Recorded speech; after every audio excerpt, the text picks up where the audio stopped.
Derrière la solitude d'Isaac se cachait le mariage. Derrière le rejet d'Ismaël se cachait le travail.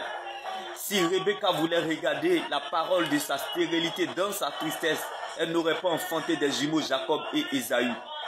Pendant que Isaac pensait à Ésaü et Rebecca regardait Jacob, Dieu voyait Israël. Alors ne regarde pas à ce que tu vois aujourd'hui, mais regarde plutôt à ce qu'il t'a dit. N'ayez pas peur qu'on vous abandonne, mais ayez peur d'abandonner, car Jacob resta seul afin que Dieu se révèle à lui. David était dans la solitude, mais l'adoration n'était pas isolée. Joseph était oublié en prison, mais la louange ne l'a pas abandonné. Alléluia. J'aimerais annoncer cette bonne nouvelle à quelqu'un ce jour. Les moments les plus précieux de notre existence sur la terre, c'est lorsqu'on est seul avec Dieu. Le seul qui ne peut jamais se retourner contre vous, c'est Dieu. Il est celui qui te montre sa face quand tout le monde te tourne le dos.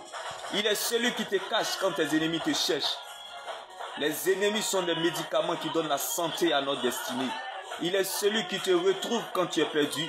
Alors n'abandonne pas, car tu pourrais être l'inspiration d'autres rêveurs. Si Jacob est devenu Israël, c'est que ton règne est possible. Il est moins grave de perdre que de se perdre. Vaut mieux grandir en secret avec Dieu que devant la foule. Vaut mieux être blessé que de mourir. Vaut mieux garder sa paix intérieure que de chercher sa raison. Que les gens veuillent ou pas, tu entendras la voix de Dieu.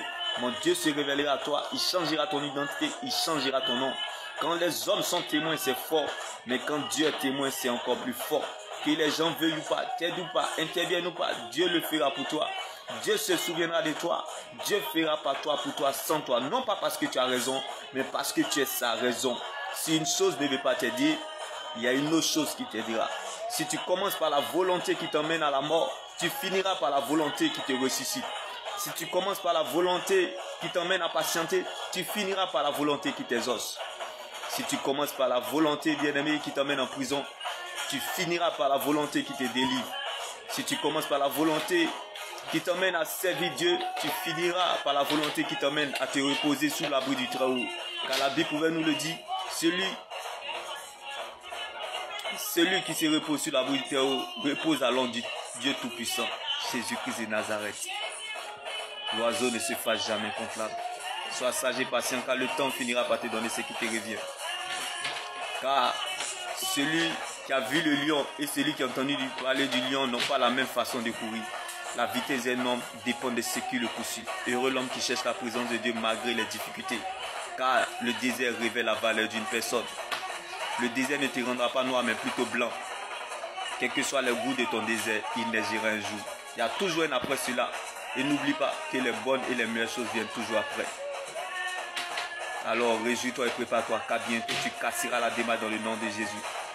Car lorsque la préparation rencontre la persévérance, elle donne naissance aux opportunités. Derrière ce problème se cache une grande opportunité. Car pendant que le peuple d'Israël était dans la paix et regardait Goliath comme un obstacle, David voyait un avantage.